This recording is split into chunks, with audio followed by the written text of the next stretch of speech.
친구들 안녕. 오늘도 예배 자리에 나온 우리 친구들을 환영해요. 아쉽게도 오늘은 현장이 아니라 온라인 가운데 예배가 드려지지만 하나님께서는 우리가 어디에서 예배를 드리시던지 신령과 진정으로 예배드리는 단 한 사람을 찾으신다는 사실을 기억하면서 우리 오늘 다 함께 예배 자리에 임할 수 있다면 좋겠습니다. 자, 그럼 이 시간에는 우리 지난주에 배운 율동과 찬양, 그리고 오늘의 챈트를 한번 큰 목소리로 불러볼까요?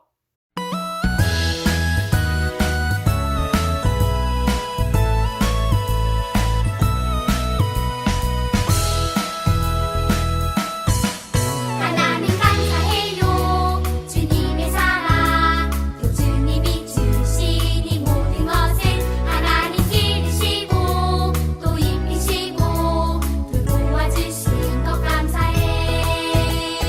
낡은 하늘도 울창한 숲도 눈밭의 황금색 꽃실들도 햇빛 주시고 단비 내리신 그 크신 사랑 감사 찬양. 하나님 감사해요. 주님의 사랑, 또 주님이 주신 이 모든 것을 하나님 기르시고 또 입히시고 또 도와주신 것 감사해.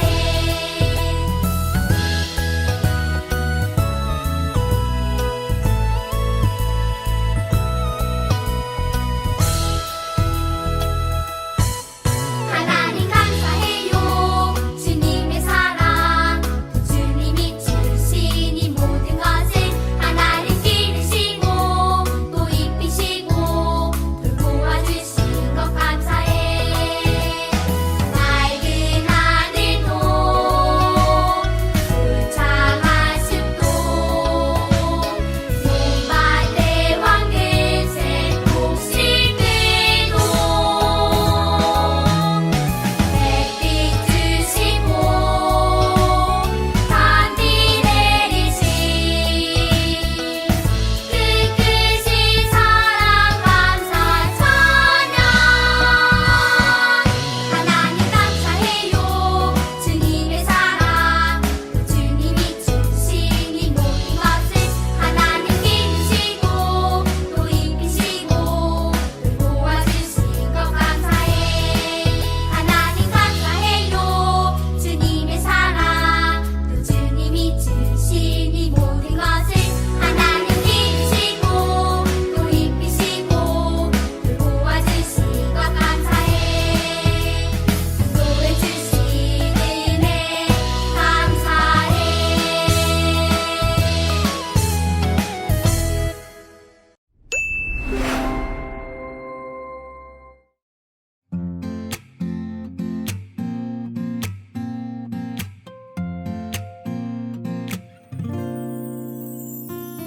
너희가 내게 대하여 제사장 나라가 되며 거룩한 백성이 되리라. 너는 이 말을 이스라엘 자손에게 전할지니라.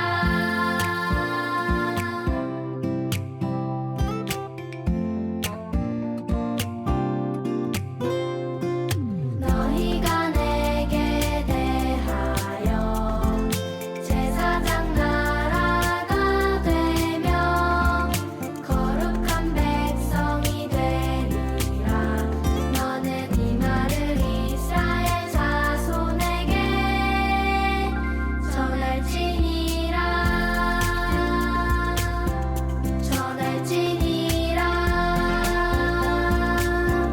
출애굽기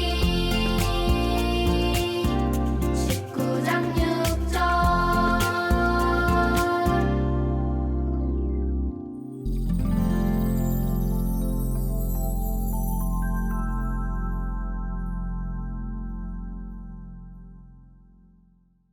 사도신경으로 우리의 신앙을 고백하시겠습니다.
오늘 예배를 위해 한유진 어린이 대표기도 하겠습니다. 하나님 아버지, 저희를 언제나 보호를 해주셔서 감사합니다. 저희는 하나님을 믿을 거고 언제나 저희와 함께 해주셔서 정말 감사합니다. 오늘 내일 하나님께 기도하며 살고 있습니다. 언제나 감사드리며 예수님의 이름으로 기도드립니다. 아멘. 오늘 함께 살펴볼 본문 말씀은 출애굽기 19장 1에서 6절, 출애굽기 19장 1에서 6절 말씀이에요. 우리 친구들이 갖고 있는 성경책으로는 구약성경 111페이지를 다 함께 찾아볼까요? 다 찾았다면 큰 목소리로 함께 말씀을 읽어보도록 하겠습니다. 이스라엘 자손이 애굽 땅을 떠난 지 3개월이 되던 날, 그들이 시내 광야에 이르니라. 그들이 르비딤을 떠나 시내 광야에 이르러 그 광야에 장막을 치되 이스라엘이 거기 산 앞에 장막을 치니라. 모세가 하나님 앞에 올라가니 여호와께서 산에서 그를 불러 말씀하시되 너는 이같이 야곱의 집에 말하고 이스라엘 자손들에게 말하라. 내가 애굽 사람에게 어떻게 행하였음과 내가 어떻게 독수리 날개로 너희를 업어 내게로 인도하였음을 너희가 보았느니라. 세계가 다 내게 속하였나니 너희가 내 말을 잘 듣고 내 언약을 지키면 너희는 모든 민족 중에서 내 소유가 되겠고 너희가 내게 대하여 제사장 나라가 되며 거룩한 백성이 되리라. 너는 이 말을 이스라엘 자손에게 전할지니라. 아멘. 우리 친구들이 만약에 다 커서 사랑하는 사람을 만나게 됐어요. 그래서 서로 만나서 연애를 하다가 이 사람하고 평생 같이 살아야겠다는 생각이 들면 무엇을 해야 하죠? 맞아요. 결혼을 하지요.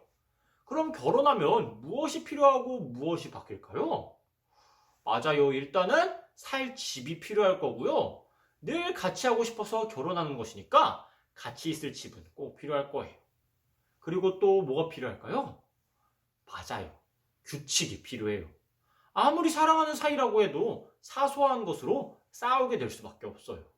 그렇기 때문에 각자 다른 가정에서 자란 사람들이 만나 결혼을 하기에 규칙도 꼭 필요할 거예요. 또 결혼을 하면 호칭도 정해야 하죠. 이처럼 사랑하는 사람과 결혼을 하게 되면 필요한 것들도 생기고요. 또 바뀌는 부분들도 분명히 있을 거예요.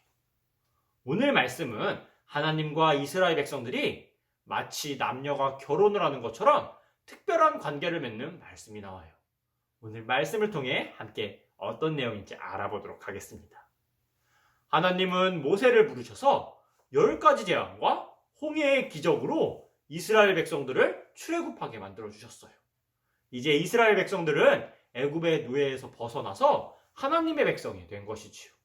이것만으로도 너무 좋은데 하나님은 이스라엘 백성들이 광야에서 추울까봐 밤에는 불기둥으로, 낮에는 더울까봐 구름기둥으로 이스라엘 백성들을 인도해 주셨답니다. 또 이스라엘 백성들이 배고플까봐 만나와 메추라기 떼로 그들을 먹이셨지요. 이런 하나님을 성경에서 어떻게 표현하고 있는지 한번 살펴보도록 할게요. 출애굽기 19장 4절 말씀을 함께 읽어볼까요? 내가 애굽 사람에게 어떻게 행하였음과 내가 어떻게 독수리 날개로 너희를 업어 내게로 인도하였음을 너희가 보았느니라. 아멘. 하나님께서 이스라엘 백성들을 어떻게 인도하셨다고 성경이 기록하고 있나요? 맞아요. 독수리 날개로 업어서 인도하셨다라고 기록하고 있어요. 이것이 무슨 말일까요? 이스라엘 백성은 하나님의 등에 엎여 있기만 하면 된다는 말이에요. 누가 이를 다 하신다고요? 맞아요. 하나님이 다 하셨다는 거예요. 그리고 하나님이 아직 날지 못하는 새끼 독수리와 같은 우리 이스라엘 백성을 키우시겠다는 뜻이기도 해요. 하나님께서 이렇게 이스라엘 백성들을 사랑하셨어요. 그래서 이제 하나님과 이스라엘 백성이 특별한 관계를 맺는 예식을 맺으려 하는데요. 그 예식 이름이 뭐라고요? 바로 언약식이에요. 언약이라는 말은 하나님의 약속이라는 말로 바꾸어서 쓸 수가 있는데요. 이제 하나님과 이스라엘 백성이 약속을 통해 엄숙하고 특별한 관계가 되는 것이에요. 그 중요한 언약식이 열리는 장소가 바로 시내산이랍니다. 하나님께서 모든 이스라엘 백성을 모으시고 이제 약속을 통해 특별한 관계를 맺고자 하세요. 어떤 특별한 관계일까요? 언약을 맺게 되면 앞으로 하나님과 이스라엘 백성은 어떤 사이가 되는 걸까요? 우리 말씀을 통해서 한번 확인해 보도록 할게요. 출애굽기 19장 5절 말씀을 다 같이 읽어보도록 하겠습니다. 세계가 다 내게 속하였나니 너희가 내 말을 잘 듣고 내 언약을 지키면 너희는 모든 민족 중에서 내 소유가 되겠고. 아멘. 이스라엘 백성이 하나님의 말씀과 언약을 잘 지키면 무엇이 된다고 하죠? 네, 맞아요. 하나님의 소유가 된다는 거예요. 하나님의 소유가 된다는 것은 하나님의 소중한 것이 된다는 말이에요. 하나님과의 약속을 잘 지키면 하나님의 소중한 소유가 되어서 하나님과 함께 살 수 있는 거예요. 하나님의 소유가 된 백성을 하나님께서는 이렇게 부르세요. 19장 6절을 한번 확인해 보도록 하겠습니다. 너희가 내게 대하여 제사장 나라가 되며 거룩한 백성이 되리라. 너는 이 말을 이스라엘 자손에게 전할지니라. 아멘. 하나님이 어떻게 부르신다고요? 네, 맞아요. 제사장 나라와 거룩한 백성으로 부르세요. 먼저 거룩한 백성이 어떤 의미인지 한번 살펴보려고 해요. 우리 친구들, 거룩이라는 말이 어떤 의미일까요? 거룩이라는 말은 구별되다, 구분되다라는 의미를 가지고 있어요. 그럼 무엇과 구별되는 걸까요? 하나님의 소유인 하나님의 백성들은 세상과 구별이 되는 거예요. 세상 사람들과는 다르게 하나님의 백성은 다른 그 무엇보다 하나님이 가장 중요해진답니다. 그 어떤 것도 하나님보다 중요하거나 우선시 될 수는 없어요. 그래서 하나님을 믿는 사람은 세상 사람들과의 삶의 방식이 다르답니다. 우리가 선택하는 기준이 바로 하나님의 말씀이 되어 구분된 삶을 살아가기 때문이지요. 그렇기에 우리 어린이 주일학교 친구들이 주일 이 시간을 구분하여 이렇게 예배를 드리고 있는 것처럼 말이에요. 세상과 구분되는 것을 우리는 거룩이라고 해요. 하나님은 그래서 언약식을 통해 이스라엘 백성들에게 이렇게 말씀하시는 거지요. 이제 세상을 쫓으며 살아가지 말고 너희를 구원하 나를 좀 바라보거라. 내가 너희를 사랑하듯이 나를 사랑하지 않겠니? 그렇게 거룩한 백성이 되어주지 않겠니? 이렇게 말이에요. 하나님은 또 우리를 제사장 나라라고도 부르셨어요. 이건 어떤 의미일까요? 이 땅의 모든 사람은 죄인이에요. 죄는 하나님이 우리의 주인임을 거부하고 내가 스스로 주인이 되고자 하는 모든 마음과 행동을 의미하지요. 아담의 죄 이후로 우리는 하나님과 함께할 수도 없기에 하나님과 완전히 단절되었어요. 그런데 제사장은 하나님과 단절된 이스라엘 백성들을 연결해주는 역할을 했어요. 그래서 구약시대에는 제사를 드리기 위해서는 반드시 제사장이 필요했답니다. 제사장을 통해서 죄로 인해 하나님과 단절되었던 이스라엘 백성들이 하나님께 나아갈 수 있었던 거예요. 하나님께서는 이제 하나님의 소유가 된 이스라엘 백성들에게 이렇게 말씀하고 계신 거예요. 이제 너희가 제사장 나라가 되어주겠니? 왜요? 이스라엘 백성은 거룩한 백성이어서 하나님이 어떤 분이신지를 경험해 보았잖아요.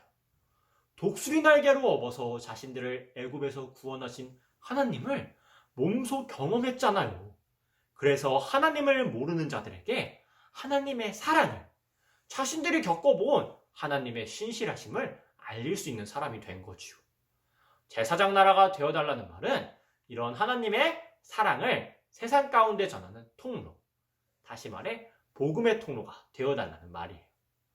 말로만 하나님의 사랑을 알려주는 것이 아니라 우리의 삶을 통해서 하나님의 사랑을 전하고 복음을 전하는 제사장 나라로 우리가 살아주기를 하나님께서는 원하신다고요. 이제 오늘 말씀을 한번 정리해 볼게요. 하나님께서 어떻게 이스라엘 백성을 인도하셨죠? 네, 맞아요. 본문 말씀에 쓰여 있는 것처럼 독수리 날개 등에 업어서 인도하셨어요. 언약식은 약속을 통해 하나님과 이스라엘 백성이 특별한 관계를 맺는 것을 의미해요. 이건 어떤 특별한 관계가 되었지요? 네, 이제 이스라엘 백성이 하나님의 소유, 즉 하나님의 것이 되었어요. 그래서 하나님은 언약식을 통해 이스라엘 백성에게 이렇게 말씀하시는 거랍니다. 너희는 이제 다 나에게 속한 자들이야. 다 내 거란다. 하나님은 이제 하나님의 것이 된 이스라엘 백성을 이렇게 부르세요. 너희는 거룩한 백성이자 제사장 나라로 살아가거라. 이 언약식은 이스라엘 백성에게만 해당되는 내용일까요? 아니에요. 하나님께서는 우리 친구들 한 명 한 명에게도 오늘날 이렇게 말씀하고 계세요. 너희는 다 나에게 속한 자들이야. 내 자녀들이야. 다 내 거란다. 너희도 거룩한 백성과 제사장 나라가 되어주겠니? 하나님께서는 이렇게 우리에게 하나님의 사랑을 통해 프로포즈 하시듯이 우리를 구원의 자리로 초청하고 계시는데 우리 친구들은 어떻게 대답할 거예요? 죄로 죽은 우리를 구원하시기 위해 하나님은 하나밖에 없는 아들이 예수님을 우리에게 보내주셨고 예수님이 우리를 대신해 십자가 위에서 죽으심으로 말미암아 우리가 구원을 얻게 되었어요. 우리가 구원을 얻는 일에 스스로 한 일이 있나요? 하나도 없을 거예요. 이스라엘 백성들이 출애굽할 때 아무것도 한 게 없듯이 말이에요. 자격이 없는 죄인인 우리에게 하나님께서 먼저 사랑한다 말씀해 주시고 또 그 사랑을 바탕으로 예수님을 통해 보여주셨어요. 그 사랑 때문에 우리가 죄에서부터 구원받아 살 수 있게 되었다고요.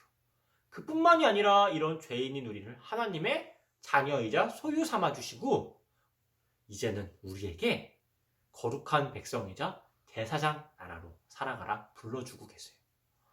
하나님이 우리에게 주신 크신 사랑을 안다면 우리는 하나님의 이 초청에 대해 어떻게 대답해야 할까요? 어떻게 대답해야 할지 우리 다 함께 한번 큰 목소리로 대답해 보겠습니다.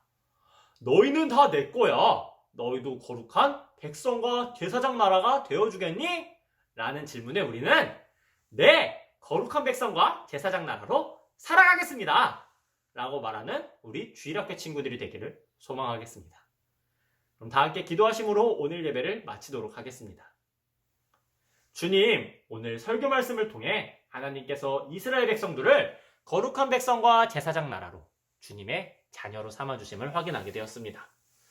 주님, 우리 어린이 주일학교 친구들이 이러한 주님의 초청이 오늘날 우리에게까지 이어지며 주님께서 우리에게 먼저 보여주신 그 크신 사랑을 이해하고 인정하고 받아들임을 통해 주님께서 우리를 구원의 자리로 초청해 주시는 이 땅 가운데서 거룩한 백성과 제사장 나라로 살아가라는 주님의 말씀에 순종할 수 있는 우리 주일학교 친구들이 될 수 있게 도와주세요.